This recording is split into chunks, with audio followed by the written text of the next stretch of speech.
Thermometer बताता है उसके अनुसार मैं अपनी बात कहता हूँ। हेमंत सोरेन को तो मेरे लिए बड़ी प्रिय हैं। मैं सार्वजनिक रूप से भी कहता हूँ कि एक व्यक्ति के नाते मैं उनका प्रशंसक हूँ। ईडी केवल हेमंत सोरेन के को ही पकड़ेगी और आज जिस पद पर हैं उसी पद पर पहले बैठे हुए लोगों को नहीं पकड़ेगी। पूजा सिंघल को पकड़ेगी, राजबाला वर्मा को नहीं पकड़ेगी, हेमंत सोरेन को पकड़ेगी, रघुवर दास को नहीं पकड़ेगी, तो नियत पर सवाल तो उठेंगे। तो मैंने आरंभ से कहा था कि ईडी अगर हेमंत सोरेन से जुड़े पत्थल के मामले की या ये वो महिला है जो गिरफ्तार हुई हैं आईएएस अधिकारी पूजा सिंघल के मामले की जांच करेगी, ईडी ईमानदारी से जांच करेगी तो ये मामले रघुवर जी के नज़दीक बहुत तेजी से जाएगा। एक बात और कहा जाता है आपके बारे में, चौक चौराहा पे जब चर्चा छिड़ती है आपके बारे में तो कहता है कि कोई समझ नहीं पा रहा आपको ठीक से, समझे। एक कोई कह देता है तपाकी है, कोई कुछ भी कह देता है आपके बारे में। कहता है कि कभी हेमंत जी कोई मतलब पूरा कंधे पे हाथ रख के बोलते एकदम जय जयकार हो, फिर कभी कहते नहीं ठीक आदमी नहीं है।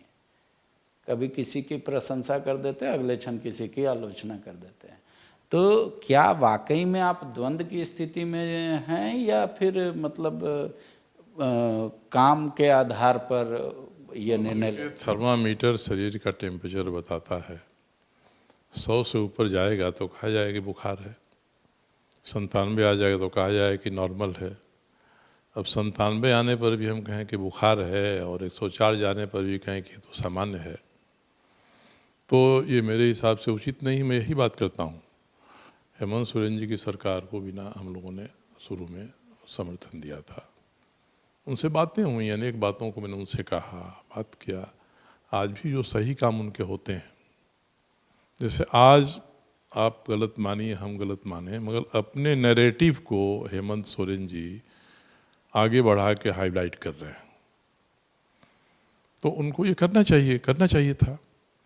तो इसमें आलोचना तो नहीं करता हूँ, मगर हेमंत सोरेन जी ने अपने विधायक प्रतिनिधि के बारे में या और ऐसे लोग जो भ्रष्टाचार को बढ़ा रहे हैं उन पर कोई कार्रवाई नहीं करते हैं। इसलिए ऐसा नहीं है, जो थर्मामीटर बताता है उसके अनुसार मैं अपनी बात कहता हूँ। हेमंत सोरेन को तो मेरे लिए बड़ी प्रिय हैं। मैं सार्वजनिक रूप से भी कहता हूँ कि एक व्यक्ति के नाते मैं उनका प्रशंसक हूँ। इतने विनम्र हैं, इतने शालीन हैं, अच्छी तरह चीज़ों को सुनते हैं, समझते हैं। तो कोई कहे कि इसकी भी आलोचना कर दिए तो हम कैसे कह सकते हैं। मगर सरकार में उनकी अकेले की सरकार नहीं है, उनकी सरकार संयुक्त सरकार है, कई मजबूरियां रहती हैं। वो मजबूरियां अगर उनको कुछ करने के लिए बाध्य करती हैं तो वहाँ तक उनको कहा जा सकता है कि भाई चलिए ठीक कर रहे हैं। हम ही कहते हैं कि हमारा विधायक प्रतिनिधि कोई है, वह कोई काम ऐसा कर रहा है जो उचित नहीं है, तो उसको तो हमारी ही शक्ति मिलती है ना। इस मामले में कहता हूँ और कई चीज़ों को मैंने आरंभ से कहा था कि ईडी अगर हेमंत सोरेन से जुड़े पत्थल के मामले की या ये वो महिला है जो गिरफ्तार हुई हैं आईएएस अधिकारी पूजा सिंघल के मामले की जांच करेगी, ईडी ईमानदारी से जांच करेगी तो ये मामले रघुवर जी के नज़दीक बहुत तेजी से जाएगा। और मेरा कहा हुआ सही हुआ। ईडी ने जो चार्जशीट दिया है पूजा सिंघल के बारे में, तो उसने यही कहा है ना कि पूजा सिंघल की जो अवैध कमाई है वो 2013 से 2019 के बीच की है। उसमें हेमंत जी की ये सरकार तो कहीं नहीं आती है। इसका तो सबसे बड़ा कार्यकाल रघुवर दास की ही सरकार के समय का था। 169 करोड़ रुपया उनके अकाउंट में जमा होता है और केवल 61 करोड़ रुपया वो बताते हैं कि हमारे कंपनी का ये वर्थ है। तो ये सारी जो चीज़ें हुई हैं तो उस समय हुई हैं, और उसी समय रघुवर दास की सरकार में राजबाला वर्मा ने रघुवर दास से मिलकर इसी मामले में जिसमें ईडी ने चार्जशीट किया है उसमें पूजा सिंघल को इन्होंने क्लीन चिट दिया था। तो ईडी ने तो अपने चार्जशीट में इसका उल्लेख कर दिया है। लेकिन आप उस समय मंत्री थे, कहते भी थे और नहीं भी कहते थे, मतलब अजीब टाइप का आप बोलते थे, ना बोलते थे ऐसे नहीं, ना आप ऐसे बोलते थे ना, अभी जो ऑडियो सुनेगा वो तो कुछ मंत्री के क्या अधिकार हैं, क्या सेवा मर्यादा है, आप बेहतर जानते हैं। मगर मुख्य सचिव और मुख्यमंत्री रघुवर दास राजबाला वर्मा इन दोनों ने मिलकर पूजा सिंघल को क्लीन चिट दिया। उसी में ईडी ने उनको पकड़ा और ये कहा कि भाई इसके सारे जो अवैध पैसे हैं इसी के। दूसरा चार्जशीट भी एक ईडी ने दिया है, वो पंकज मिश्रा के बारे में दिया है।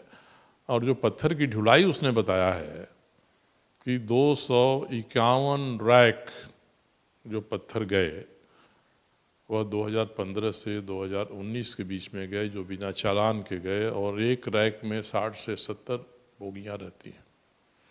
तो सारे के पत्थर चोरी हुए ना जब आप मुख्यमंत्री थे, जब आप खान मंत्री थे, और जब आपने विभूति कुमार को वहाँ 2017 में डीएमओ बनाकर भेजा, तो 2018 में अकेले 125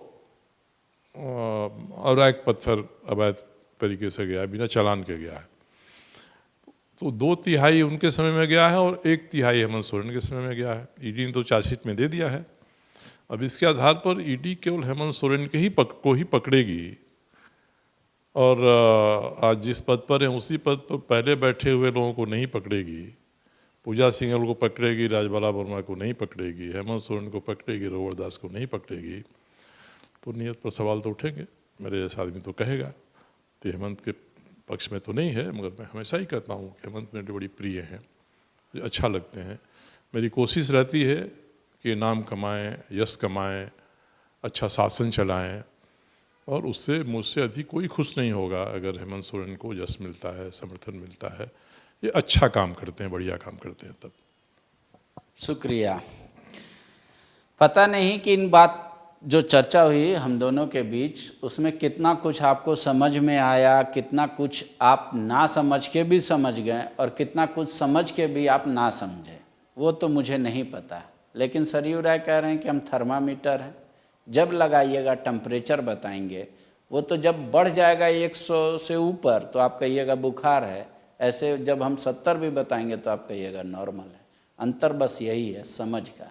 समझ लगाइए, सिर्फ हम दोनों की चर्चा में मत जाइए, अपनी भी बात कुछ चिंतन कीजिए, मनन कीजिए, क्योंकि राजनीति आपसे इतर नहीं है। राजनीति हर चीज़ जीवन का डिसाइड करती है, चाहे वो आपका हो या हमारा। शुक्रिया। विवेकानंद विद्या मंदिर स्कूल एक CBSE affiliated English medium coed school है। हम शिक्षा के साथ संस्कार देते हैं। thefollowup.in. Like, share and subscribe. www.thefollowup.in